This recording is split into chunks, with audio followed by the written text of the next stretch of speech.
ஹாலிடேஸ்னாலே நம்ம K travels தான். தமிழகத்தின் முன்னணி டிராவல்ஸ் நிறுவனம். Plan your happy trips with K travels. வாலியோட வைரமுத்துவை கம்பேர் பண்ணுறதே தப்பு என்னை கேட்டிங்கன்னா. வாலி வந்து ஒரு சிறந்த கவிஞர், எல்லா பேட்டர்ன்லையும் சாங்ஸ் எழுதக்கூடிய ஒரு கவிஞர். எடுத்தோன்னே ஏன் சார் வைரமுத்து வந்து கம்பேரே பண்ணக்கூடாதுன்னு சொல்லிட்டு இவர் வந்து யாராவது வந்து காசு கொடுக்குறேன்னு சொன்னால் அவங்களை புகழ்ந்து பாடுவார், புகழ்ந்து பாடி காசு வாங்குவார். சாங் இருக்கு அந்த மாதிரி இல்லை பர்டிகுலர் சார், நான் சொல்றது இன்டைரக்டாக எல்லாருக்கும் தெரியும் யாரை புகழ்வார், எப்படி பாட்டு வாங்குவார். இளையராஜா வைரமுத்துக்கு வாய்ப்பு கொடுக்கறத மொத்தமா நிறுத்திட்டாரு. பல தடவை இளையராஜா பாடல்களை இளையராஜாவோட இணைஞ்சு பணியாற்றணும்னு பாரதி ராஜா சார்ல இருந்து பல பேர் சினிமா இண்டஸ்ட்ரியில பெரிய ஆளுங்க முயற்சி பண்ணி பார்த்துட்டாங்க. ஆனா இளையராஜா சார் மறுபடியும் அவரோட இணைஞ்சு படம் பண்ண தயாரா இல்லை இன்று அளவு வரைக்கும். இப்படிலாம் சார் உங்களை பத்தி ஒருத்தன் சேர வாரி இறக்கிறான் சார், சைலண்டா இருக்கிறீங்கன்னா ஏன் சைலண்டா இருக்கிறீங்க? ஷாம்பு முத்து அது இதுன்னு சொல்லி அந்த பொண்ணு அசிங்கமா பேசுது. என்னை வீட்டுக்கு அழைத்தார், ஒரு பரிசு தர வேண்டும் என்று கூப்பிட்டார், நான் அப்பவே எனக்கு தெரியும் சொல்லி கூப்பிட்டீங்களே அப்படின்னா உள்ள போய் 2 பேண்டீன் ஷாம்பு அதை எடுத்துட்டு வந்து 2 பாட்டில கொடுத்தார். எனக்கு ஒன்றும் வெளிப்படையாக ஓப்பனாக சோஷியல் மீடியாவில் சொல்லிக்கிட்டே வருது தொடர்ந்து அவரை பற்றி ஷாம்பு முத்து அது இதுன்னு. ஆனால் எதுக்குமே இவர் வந்து ஒரு மறுப்பு தெரிவிக்க மாட்டேங்கிறார். இதெல்லாம் உண்மை இல்லைங்க, இதெல்லாம் பொய்யுங்க, ஒரே ஒரு வரியில் கூட சொல்ல மாட்டேங்குது. இதெல்லாம் லெஜெண்டரி கவிஞர்லாம் நான் ஒத்துக்க மாட்டேன் சார்.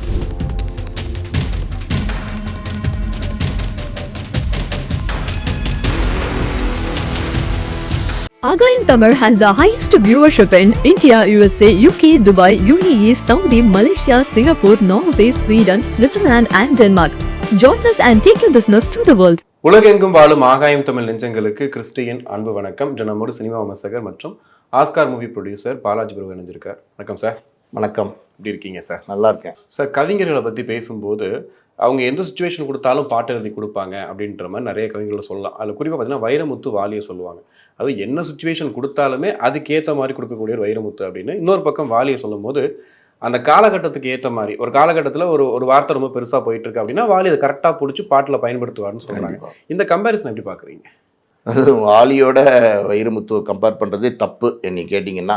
வாலி வந்து ஒரு சிறந்த கவிஞர், எல்லா பேட்டர்ன்லேயும் சாங்ஸ் எழுதக்கூடிய ஒரு கவிஞர். நம்ம ஜென்ரலாக அப்படியே கேஷுவலாக பேசிட்டு போனோம்னா நான் ஆணையிட்டாலிருந்து தொட்டால் பூ மலரும்லேருந்து, அதாவது வந்து பச்சை கிளி முத்துச்சரம் அந்த சாங்ஸ்லேருந்து இந்த மாதிரி வேறு வெரைட்டிஸ் கொடுத்தாரு. அதுக்கப்புறம் லேட்டஸ்ட்டாக வரும்போது பார்த்தீங்கன்னா எப்படி சமைஞ்சது எப்படி பயங்கரமாக அந்த காலத்தில் வந்து இந்த பாட்டு வந்து பெரிய சர்ச்சையாச்சு. அந்த படத்தில் பிரபுதேவோட படம் இந்து அந்த படம், அந்த பாட்டு வந்தப்ப பயங்கரமா சர்ச்சையாச்சு. இப்போ வாலி சார் வந்து எதை பத்தியும் கவலைப்படல, தைரியமா கேஷுவலா பதில் சொல்லிட்டு போனார். இருக்கிறது தானே எழுதுனேன், இல்லாத எழுதிட்டேன் அப்படிங்கிற மாதிரி கேஷுவலா சொன்னாரு.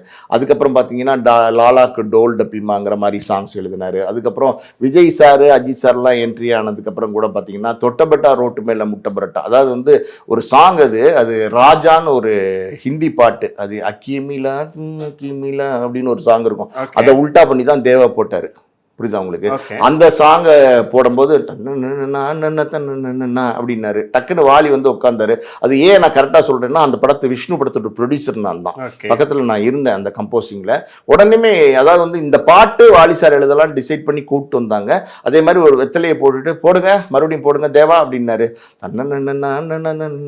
அப்படின்னோடனே டக்குன்னு தொட்டபட்டா ரோட்டு மேல முட்டை போரட்டா, நீ தொட்டுக்கொள்ள சிக்கன் கேரட்டா, வட்ட கல்லு தோசை சுட்டு போடட்டா, நீ தொட்டுக்கொள்ள மட்டும் தரட்டா, எல்லா லாரியும் ஒதுங்குது என்ன பார்த்தாலே. எப்படி இருக்கு பாருங்க லிரிக்ஸ். உடனே போட்டாரு சார். யாராலையும் அவ்வளவு மாடர்னா அவ்வளவு வந்து ரசிக்கும்படி, அந்த காலகட்டம் ரசிக்கும்படி இது எப்படி சமைஞ்சது எப்படியாவது வந்து ஒரு சர்ச்சைக்குரிய பாடல். இந்த பாடல் எடுத்துங்க எப்படி ரசிக்கும்படியான பாடல். விஜய் சாரோட ஏர்லி டேஸ்ல அவரே பாடினார் இந்த பாட்டை. ஷோபா மேடம் வந்து பாடியிருந்தாங்க. ஃபர்ஸ்ட் அம்மாவும் மகனும் பாடின ஃபர்ஸ்ட் பாட்டு அது. புரியுதா உங்களுக்கு?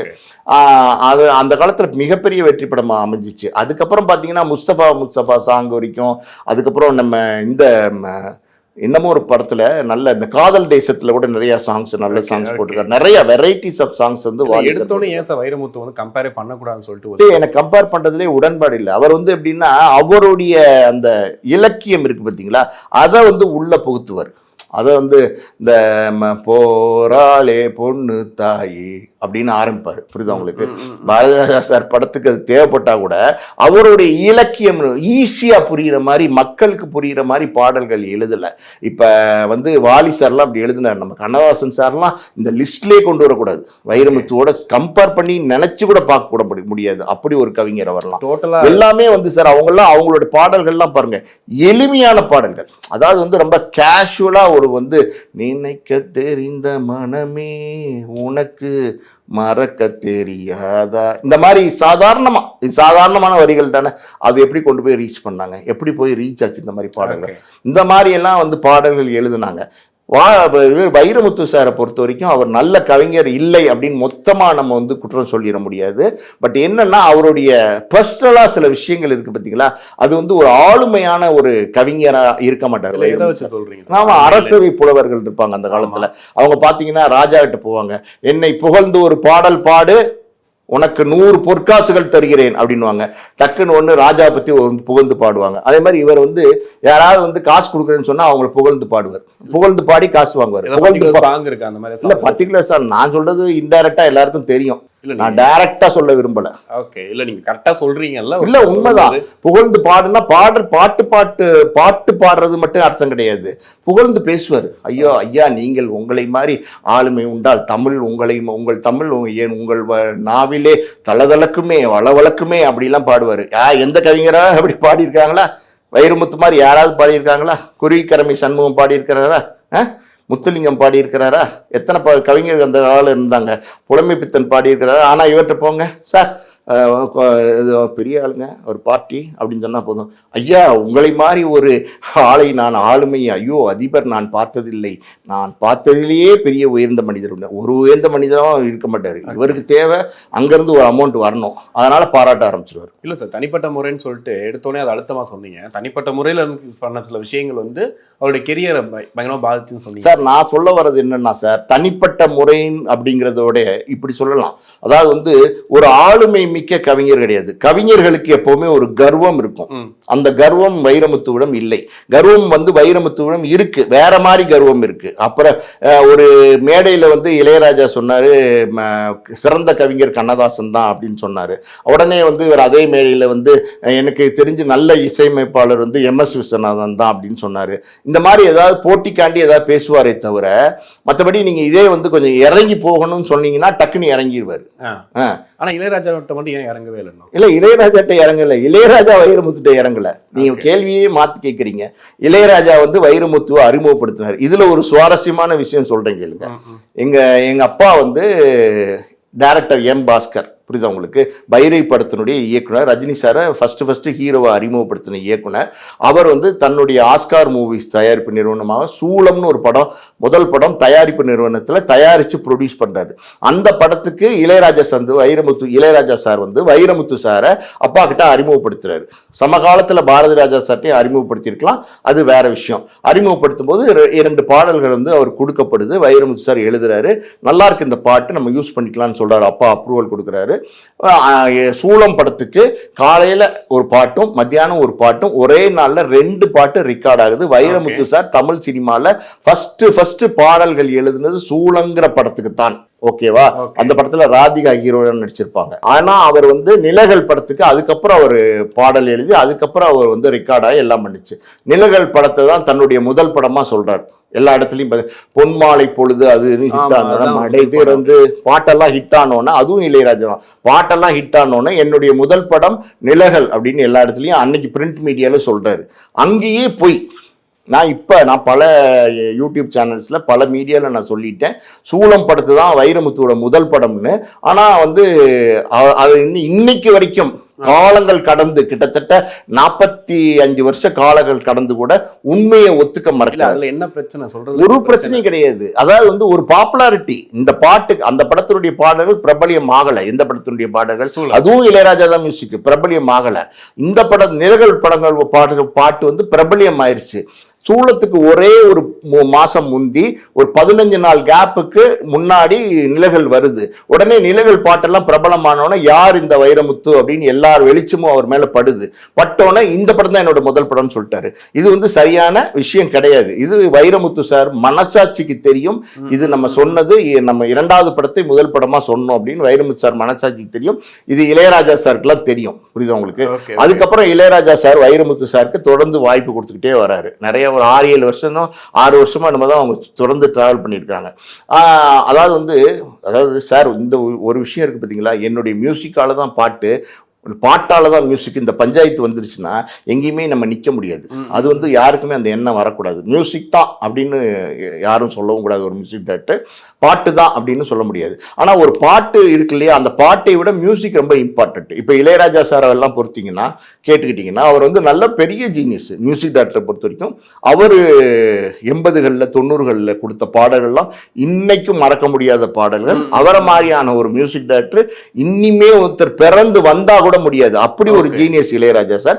அவர் வந்து வைரமுத்து தொடர்ந்து பயன்படுத்தி வாய்ப்பு கொடுத்துமே அது ஏன் சார் முட்டிக்கிட்டாரு? அதுதான் முட்டிக்கிட்டாருன்னா இவருக்கு வந்து ஒரு ஸ்டேஜுக்கு மேல நான் பாட்டு எழுதுறதுனாலதான் பாட்டு ஹிட் ஆகுது அப்படின்னு சொல்ல ஆரம்பிச்சிட்டாரு. இது வந்து இளையராஜா காது வெளிப்படையா சொன்ன விஷயமா இல்ல வந்து வேற ஆளுங்கிட்ட சொல்றதுதான். வெளிப்படையா என்ன, எதையாவது ஒண்ணு அப்படியே ஜாலியா சாப்பிட்டுக்கிட்டு பேசிக்கிட்டு நான் என்ன சாப்பிட்றாருன்னு சொல்றது உங்களுக்கு புரியும்னு நினைக்கிறேன். ஜாலியாக ஏதாவது பேசிக்கிட்டு அப்படியே வந்து பேசும்போது சாப்பிட்டு பேசும்போது என்னுடைய பாட்டால தான் அப்படின்னு சொல்லும்போது அது அவங்க காதுக்கு போயிடும். ஒருத்தவங்க இல்லாட்ட ஒருத்தவங்க சொல்லிடுவாங்க, சார் உங்க என்னோட பாட்டால தான் இளையராஜாவே வாழ்ந்துகிட்டு இருக்காருன்னு சொன்னோன்னே இளையராஜா என்ன பண்ணாரு, ஒரு ஸ்டேஜுக்கு மேலே ஈகோ ப்ராப்ளம்னு சொல்லக்கூடாது. இது வந்து எப்படின்னா இந்த மாதிரி ஒரு கருத்து வேறுபாடு வந்துருச்சுன்னா அங்கே அந்த உறவு உடைஞ்சிரும். எந்த இடத்துலையுமே உடைஞ்சிரும். அதாவது ஒரு புருஷன் பொண்டாட்டிக்குள்ள வந்து எப்படி வந்து கணவனால தான் குடும்பம் இல்ல மனைவியால தான் குடும்பம்னு ஈகோ வந்துருச்சுன்னா, 2 பேருக்குள்ள பிரச்சனை வந்துருச்சுன்னா அந்த குடும்பம் உடைஞ்சிரும். புரியுதா உங்களுக்கு? அந்த ஃபேமிலி உடைஞ்சிரும். அதே மாதிரி தான் இளையராஜாக்கும் வைரமுத்துக்கும் அந்த பிரச்சனை. வைரமுத்து வந்து என்னுடைய பாட்டால தான் இளையராஜா வெற்றி அடைகிறாருன்னு சொன்னாரு. இளையராஜா வந்து அதுக்கு அந்த கருத்து வந்து உடன்படலை. அது நியாயமான கருத்தும் கிடையாது. இல்ல அதுக்கப்புறம் ரகுமான் கிட்ட வந்து இப்போ இளையராஜா வந்து ஒரு ஸ்டேஜுக்கு மேல பாடல்கள் வந்து வைரமுத்து கொடுக்கறத மொத்தமாவே நிறுத்திட்டாரு. நீங்க கேட்ட கேள்வி என்னன்னா, ஏன் வந்து வைரமுத்து இளையராஜாக்கு எழுதலைன்னு. இளையராஜா வைரமுத்துக்கு வாய்ப்பு கொடுக்கறத மொத்தமா நிறுத்திட்டாரு. பல தடவை இளையராஜா பாடல்களை இளையராஜாவோட இணைஞ்சு பணியாற்றணும்னு பாரதி ராஜா சார்ல இருந்து பல பேர் சினிமா இண்டஸ்ட்ரியில பெரிய ஆளுங்க முயற்சி பண்ணி பார்த்துட்டாங்க. ஆனா இளையராஜா சார் மறுபடியும் அவரோட இணைஞ்சு படம் பண்ண தயாரா இல்லை இன்று அளவு வரைக்கும். ஓகே, டோட்டலா ஒதுக்கிட்டாரு. ஆமா ஒதுக்கிட்டாரு. இன்னைக்கு வரைக்கும் கிடையாது. அவர் அன்னைக்கு ஒதுக்குனது எத்தனை வருஷத்துக்கு முன்னாடி வந்தது? 86 87 காலகட்டங்களில் தூக்கி போட்டாரு. இன்னைக்கு வரைக்கும் பாட்டு வைரமுத்து பாட்டு எந்த படத்துல பயன்படுத்திருக்காரு சொல்லுங்க? எந்த படத்துலயும் நான் பயன்படுத்த மாட்டேன்னு ஒதுங்கிட்டாரு. அது மானஸ்தான். அதுக்கப்புறம் ரகுமான் கிட்ட வந்து ரகுமான் மட்டும் வரலைன்னா, ரகுமானும் தேவாவும் வரலைன்னா வைரமுத்துவோட கேரியர் அன்னைக்கே முடிஞ்சிருக்கும். அதுக்கப்புறம் அவருக்கு ஒரு லக்கு யாருக்கு? வைரமுத்துக்கு. அதாவது வந்து டக்குன்னு ஒரு ரகுமான் ஒரு என்ட்ரி வராரு. அதாவது இளையராஜாக்கு ஈக்குவலா ஒரு ஆளுமை வேணும்ல, அது தேவாலாம் நம்ம சொல்ல முடியாது. S.A. ராஜ்குமார், தேவா, இன்னும் நிறைய மியூசிக் டைரக்டர்ஸ்லாம் இருந்தாங்க. கங்கை அமரன், சங்கர் கணேஷ்லாம் இருந்தாங்க. அவங்களெல்லாம் நம்ம இளையராஜாக்கு ஈக்குவலா சொல்ல முடியாது. ரகுமான் வந்து இளையராஜாக்கு ஈக்குவலா சொல்லலாம். காரணம், இளையராஜாக்கு ஈக்குவலா சொல்லணும்னா இளையராஜா வேற விதமான ஜீனியஸ், ரகுமான் வேற விதமான ஜீனியஸ். 2 பேருமே 2 மேதைகள்னு சொல்லலாம் நம்ம. ஆனால் சமமான காம்படிட் பண்ணக்கூடிய ஒரு கெப்பாசிட்டி உள்ள ஒரு மியூசிக் டைரக்டர் ரகுமான் வரும்போது ரகுமான் கிட்ட போறார் இவர். ரகுமான் இவரை தொடர்ந்து பயன்படுத்திக்கிட்டே வர்றார். நிறைய பாடல் கொடுக்குறாரு. ரகுமானாலும் இவர் மறுபடியும் தலை நிமிர்றார். நடுவில் பாடல்கள் இல்லாமல் இருந்தார். இளையராஜா வந்து ஒதுக்குனதுக்கு அப்புறம் சில காலங்கள் சின்ன சின்ன மியூசிக் டைரக்டர் சங்கர் கணேஷ் இந்த மாதிரியான மியூசிக் டைரக்டர் எழுதிட்டு இருந்தார் பாடல்கள். ரகுமான் வந்ததுக்கு அப்புறம் ரகுமான்கிட்ட போறாரு. பாரதி ராஜா தான் மெயினாக ரகுமான்கிட்ட கூப்பிட்டு போறாரு. இந்த மாதிரி எழுத ஆரம்பிக்கும் போது அவருக்கு இந்த வரிகள்லாம் தொடர்ந்து யூஸ் ஆகிட்டே இருக்கு, பிடிச்சிருக்கு. அப்புறம் ரகுமான்ட்டே ஒரு ஈகோ பிரச்சனை வருது. ஏதோ ஒரு மனஸ்தாபம் வரும்போது ரகுமானும் இப்ப வைரமுத்துவை பயன்படுத்துறது இல்லை. ரகுமான் வந்து ரொம்ப பொலைட்டான, ஜென்டிலான, ரொம்ப ஈகோவே இல்லாத, ரொம்ப இயல்பான நல்ல மனிதர். உண்மையும் அதுதான். ஆணவம் இல்லாம, திமிர் இல்லாம, தலகணம் இல்லாம இவ்வளோ பெரிய உயரத்துக்கு போனதுக்கு அப்புறம் சினிமால யாருமே அப்படி இருக்க மாட்டாங்க. ஆனா ரகுமான் அப்படி இருக்கிறாரு இன்றைய அளவு வரைக்கும். அப்படிப்பட்ட மியூசிக் டைரக்டர் ரகுமானுக்கும் இவருக்கும் ஒரு கருத்து வேறுபாடு வருதுன்னா இவர் மேல ஏதோ ஒரு தப்பு இருக்கு. அது ரகுமான் உணர்றாரு. அது என்ன தப்புங்கிறது எனக்கு கரெக்டா எக்ஸாக்டா பாயிண்ட் அவுட் பண்ணி சொல்ல தெரியல. ஈகோன்னு சொன்னீங்க. ஆனா அதுக்கு முன்னாடி சின்மை விவகாரம் வந்ததுக்கு அப்புறமே கூட பெருசா ரகுமான் வந்து யூஸ் பண்ணவே இல்லை. வைரமுத்து அவர்களை பாடல்களை யூஸ் பண்ணவே கிடையாது. அந்த விவகாரத்துக்கு அப்புறம் தான் ரகுமானுக்கு வந்து அவர் மேல ஒரு வெறுப்பு வந்து வரலன்னு சொல்றாங்களே சார். இருக்கலாம், உண்மையா இருக்கலாம். எனக்கு வந்து பர்டிகுலரா நான் தான் சொல்றேன்ல, பர்டிகுலரா என்ன காரணம் அப்படிங்கிறது ரகுமான் இது வரைக்கும் வெளிப்படுத்தல. இவரும் அதை வந்து இது வரைக்கும் வெளியில சொல்லல. காரணம் என்னன்னா, பூசி முழுகின மாதிரி அப்படியே விட்டுட்டாங்க. ரகுமான் பயன்படுத்துறதை நிறுத்திட்டாரு. அவருக்கு ஏதோ மனசுக்குள்ள ஒரு இது, அதாவது வந்து இவரை இனிமே பயன்படுத்த வேணாம்னு ஒரு முடிவுக்கு வரார் ரகுமான். வைரமுத்து வந்து சரி இவரும் இனிமேல் பயன்படுத்தாம விட்டாரு அப்படிங்கிறது. அது வந்து இளையராஜா மாதிரி இதை பெரிய இஷ்யூ ஆக்கணும்னா அதுல எப்படி நம்மளை அசிங்கப்படுத்துறாங்களோ அது மாதிரி இதுலயும் அசிங்கப்படுத்துவாங்க, வேணான்னு சொல்லிட்டு அப்படியே அவரும் டிப்ளமேட்டிக்கா ஒதுக்கிட்டாரு. சர்ச்சைகள் இருந்துகிட்டே இருக்கு. சர்ச்சைகள் இருந்துகிட்டே இருக்குன்னா சார், உண்மைகள் இருக்கணும் சார். ஒரு மனுஷன்ட்ட உண்மைகள் இல்லைன்னா சர்ச்சைகள் இருந்துகிட்டே தான் இருக்கும். நான் அந்த முதல் பாடல் உதாரணம் சொன்னேன்ல, சூளம் படம், நிலகள் படம் பத்தி ஒரு உதாரணத்துல, அதுல இருந்து பாருங்க. அது ஆரம்பத்திலே இப்படிதான் உண்மையை பேசணும் சார். எந்த இடத்துலையும் எந்த சூழ்நிலையும் உண்மையை பேசணும், போல்டா பேசணும். ஒரு மனிதன் வந்து ஆளுமையா இருக்கணும். புரியுதா உங்களுக்கு? கண்ணதாசன் ஐயா இருந்த போது காலகட்டத்தில் கூட அவரை பார்த்தா பயப்படுவாங்க. ஆனால் இன்னைக்கு வைரமுத்து சாரை பார்த்தாங்கன்னா யாரும் பயப்படலாம் மாட்டாங்க. அவர் ஏன்னா எல்லாத்துட்டையும் போய் சிரிச்சு பேசிக்கிட்டு இருப்பார். புரியுதா உங்களுக்கு? ஒரு ஒரு ஒரு பெரிய ஆள் இருக்காங்கன்னா அவங்கள தேடி போவார். ஒரு பெரிய நகைக்கடை முதலாளி இருக்காங்கன்னா அவங்கள போய் பாடுவார். இந்த மாதிரி நிறைய விஷயங்கள். பொற்கிளி அந்த காலத்தில் கொடுத்தாங்க, அதே மாதிரி தங்கக்கிளி இந்த காலத்தில் வாங்கிட்டு வர்றாரு வைரமுத்து. ஓகே, இல்லை சார், இப்போ அந்த பாலியல் விஷயங்கள் இருக்கு இல்லையா, அது ஏகப்பட்ட விஷயங்கள் வந்து சுசீலிக்ல இருந்து ஏகப்பட்ட விஷயங்கள் அவரை பத்தி வந்துகிட்டே இருந்துச்சு. அது வந்து ஒரு பக்கம் வர வர வர பாத்தீங்கன்னா வைரமுத்தோட பேர் வந்து குறைஞ்சிக்கிட்டே வந்துச்சு. பாடல்களையும் சரி, வெளி நிகழ்ச்சிகளையும் பெருசா கலந்துக்கிட்ட மாதிரி தெரியல. இப்போ ரீசெண்டா கூட ஷாம்பு முத்து அப்படின்னு சொல்லிட்டு அவர் பயங்கரமா கலாச்சு நிறைய மீம்ஸ் எல்லாம் பார்த்துருப்பீங்க. இப்போ பொது நிகழ்ச்சிகளை கூட வைரமுத்தை பார்க்க முடியல. என்ன காரணம்? இல்லை, அது அந்த பெண்கள் விஷயத்தில் வைரமுத்து சம்மந்தப்படுத்தி பேசுகிறாங்க. அதை பற்றி நம்ம ரொம்ப டீட்டெயிலாக போக வேண்டாம். காரணம் வந்து அது அவருடைய பர்சனல், அது நடந்துச்சா நடக்கலையா அப்படிங்கிறது அந்த சின்மியாய்க்கும் அந்த சுசீலிக்கில் சொன்ன சுசித்ராவுக்கும் தான் தெரியும், நமக்கு தெரியாது. அதனால் நம்ம அதை பற்றி நடந்துருச்சு அப்படின்னு சொல்கிறது நியாயமான இதாகவும் இருக்காது. நடக்கலைன்னு நம்ம சொல்ல முடியாது, ஏன்னா நமக்கு தெரியாது. அதனால் அதை வந்து நம்ம ஒரு டிப்ளமேட்டிக்காக அந்த கொஸ்டினை வந்து நம்ம ஹேண்டில் பண்ணுவோம். அதே நேரத்தில் பார்த்தீங்கன்னா இந்த குற்றச்சாட்டுகள்லாம் வைக்கிறாங்கல்ல, இப்போ சுசி லீக்ஸில் வந்து சுசித்ரா அவங்க வந்து நிறைய பேர் மேல குற்றச்சாட்டு வைக்கிறாங்க. யாராவது இப்ப தனுஷ்னா உடனே வந்து சொல்றாங்க, விஷால்னா வந்து சொல்றாங்க. அவங்கள பொறுத்த வரைக்கும் அவங்க கேரக்டர் அப்படி இருக்கு அப்படின்னு நம்ம வேணா எடுத்துக்கலாம். ஏன்னா எல்லாரையும் அட்டாக் பண்றாங்க. ஓகேவா, நம்ம அப்படி பார்க்கலாம். இப்போ வந்து சின்மியாயில பாத்தீங்கன்னா அவங்க எல்லாரையும் அட்டாக் பண்றது இல்லை. ஸோ அவங்க சொல்றதுல ஒரு நியாயம் இருக்கா இல்லையாங்கிறத அவங்களுக்கு தான் அந்த உண்மை தெரியும். ஆனா இதுக்கெல்லாம் வந்து மறுப்பு ஒன்று கொடுக்கலாம். சார் இப்படிலாம் சார் உங்களை பற்றி ஒருத்தன் சேர வாரி இறக்கிறான் சார், சைலண்ட்டாக இருக்கிறீங்கன்னா ஏன் சைலண்ட்டாக இருக்கிறீங்க? ஷாம்பு முத்து அது இதுன்னு சொல்லி அந்த பொண்ணு அசிங்கமாக பேசுது. என்னை வீட்டுக்கு அழைத்தார், ஒரு பரிசு தர வேண்டும் என்று கூப்பிட்டார். நான் அப்பவே எனக்கு தெரியும், துணைக்கு என்னுடைய பாட்டியை அழைத்து கொண்டு போனேன். அவர் என்னுடன் பேசிக்கொண்டே இருந்தார். சார் ஓகேம்மா அப்படின்னு சொன்னோன்னே, சார் ஏதோ பரிசு தரீங்களேன்னு சொன்னீங்களே அப்படின்னு சொல்லி கூப்பிட்டீங்களே அப்படின்னோடனே உள்ளே போய் 2 பேண்டீன் ஷாம்புவா அதை எடுத்துகிட்டு வந்து 2 பாட்டிலில் கொடுத்தார். எனக்கே தெரியும், பார்த்தீங்களா இதான் பரிசா அப்படின்னு சொல்றாரு. நிஜமாவா பொய்யாங்கிறது நமக்கு தெரியல. ஆனால் அந்த பொண்ணு வெளிப்படையாக ஓப்பனாக சோஷியல் மீடியாவில் சொல்லிக்கிட்டே வருது தொடர்ந்து. அவரை பற்றி ஷாம்பு முத்து அது இதுன்னு சொல்லி அந்த பொண்ணு பேச, அது வந்து பெரிய லெவலில் வைரமுத்து வச்சு ட்ரால் பண்ணுறாங்க, எல்லாம் பண்ணுறாங்க. அது அந்த சின்மியாய் மேட்ரு, அது வந்து அந்த பொண்ணு சைலண்டான பொண்ணு தான், அதை பற்றி நமக்கு பெருசாக தெரியல. ஆனால் எதுக்குமே இவர் வந்து ஒரு மறுப்பு தெரிவிக்க மாட்டேங்கிறார். இதெல்லாம் உண்மை இல்லைங்க, இதெல்லாம் பொய்யுங்க, ஒரே ஒரு வரியில கூட சொல்ல மாட்டேங்கிறார். இன்டர்வியூஸும் பெருசாக கொடுக்குறது இல்லை சார். இன்டர்வியூஸ் நிறைய கொடுப்பாரு சார். இன்டர்வியூஸ்லாம் கொடுக்க வேண்டாம் சார். இப்போ எதுக்கு சார், யார் சார் வந்து இன்டர்வியூ கொடுக்குறாங்க? விஜய் கொடுக்குறாரா, அஜித் கொடுக்குறாரா, இல்லை ரஜினி கொடுக்குறாரா, கமல் கொடுக்குறாரு? யாருமே கொடுக்கல. கமல் மட்டும் பிக் பாஸ்ல போனால் காசு கொடுக்குறாங்கன்னு போய் பிக் பாஸ்ல பண்ணுவார். வேற காசு கொடுக்காம சும்மா பிக் பாஸ்ல போனால் கூப்பிட்டா வருவார்? அதெல்லாம் கிடையாது. அதாவது வந்து இப்போல்லாம் ட்விட்டர் வந்துருச்சு. அப்படிதான் உங்களுக்கு ட்விட்டரில் ஒரு 2 வரி போடுங்க, ஏன் போடக்கூடாது? ட்விட்டரில் போட்டால் தான் எல்லாம் பார்க்குறாங்களே. யாராவது வந்து ஒரு யோகி பாபு ட்விட்டரில் ஒரு மேட்டரை போட்டால் கூட இன்றைக்கி வந்து யோகி பாபு போட்டுக்காருன்னு பரவுது. சாதாரணமான ஒரு காமெடி நடிகன் போட்டால் கூட ட்விட்டர் வந்து இன்னைக்கு காட்டு தீ மாதிரி பரவுது. நீங்கள் ட்விட்டரில் போடுங்க.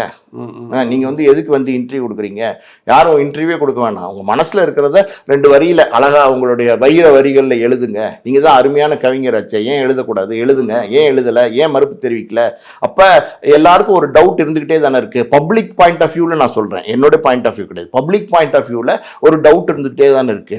அப்போ உங்ககிட்ட வந்து ஏதோ ஒண்ணு இல்ல, அது உண்மை அப்படிங்கிற ஒண்ணு இல்ல அப்படின்னு நம்ம சொல்லலாம். அதான் நான் சொன்னேன்ல ஆரம்பத்திலேயே, எல்லாரையும் புகழ்ந்து பேசிட்டே இருக்கிறது, எல்லாருக்கும் ஜால்ரா போடுறது, இந்த மாதிரியே நீங்க டிராவல் பண்ணிக்கிட்டே வந்தீங்கன்னா உங்களோட உண்மை முகம் ஒரு காலத்துல வெளிச்சத்துக்கு வந்துடும்.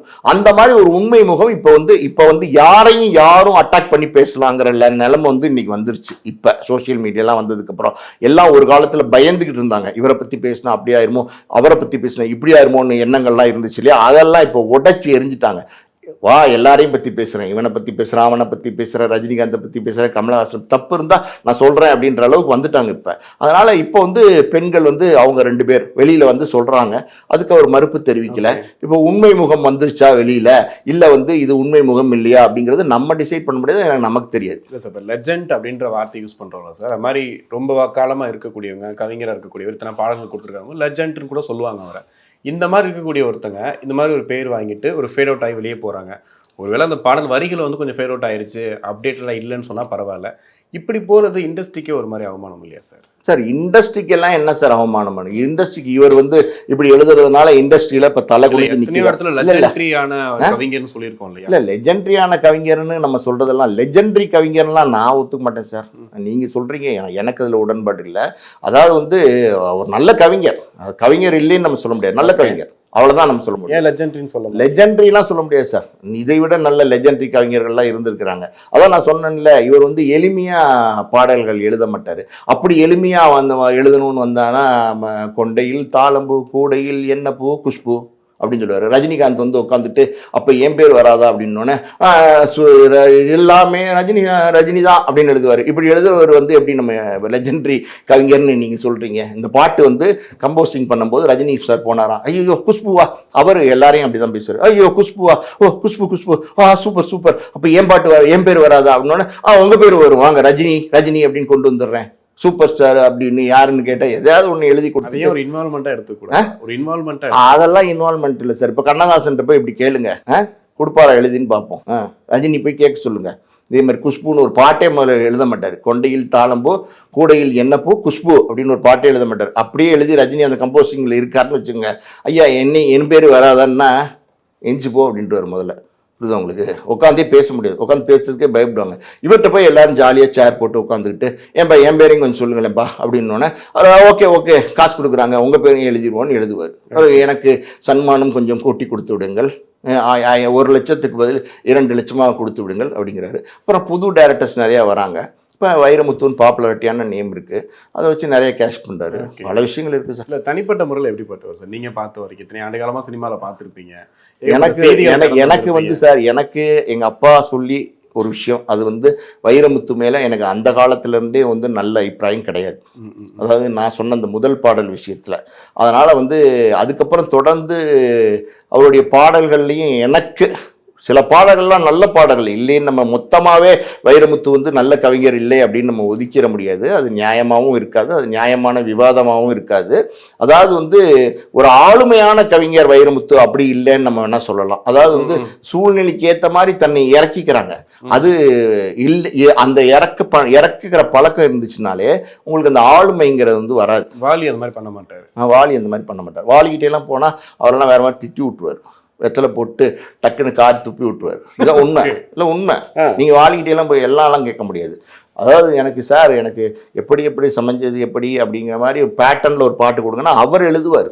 இப்படி என்னையா எப்படி நல்லா இருக்கா அப்படின்னு கேட்பாரு. அண்ணன் சூப்பர்ண்ணே அப்படின்னா சரி யூஸ் பண்ணிக்கோ அப்படின்வாரு. அது வேற பேட்டர்ன். கண்ணதாசன்ட்டா பக்கத்துலேயே இருக்க முடியாது, அது வேற பேட்டர்ன். அதுக்கு முந்தின நிறைய கவிஞர்கள் இருந்திருக்காங்க, புலமை பித்தன் இருந்திருக்கிறாரு, அது நிறைய இருந்திருக்கிறாங்க. ஆனால் வந்து எனக்கு வந்து பெருசாக என்னுடைய பர்சனல் பாயிண்ட் ஆஃப் வியூவில் கேட்டிங்கன்னா எனக்கு எங்கள் ஃபாதருக்கு ஏற்பட்ட அந்த ஒரு உணர்வு இருக்குது பார்த்தீங்களா, அது எனக்கு பாஸ் ஆச்சு. அந்த கரண்ட் எனக்கு சின்ன வயசுலேருந்தே பாஸ் ஆகிட்டே இருந்ததுனால எனக்கு அவர் மேலே தனிப்பட்ட முறையில் பெரிய மரியாதையோ பெரிய கவிஞர் எண்ணமும் வந்ததில்லை, இனிமேலும் வராது. ஹாலிடேஸ்னாலே நம்ம கே டிராவல்ஸ் தான் தமிழகத்தின் முன்னணி டிராவல்ஸ் நிறுவனம். Plan your happy trips with K travels.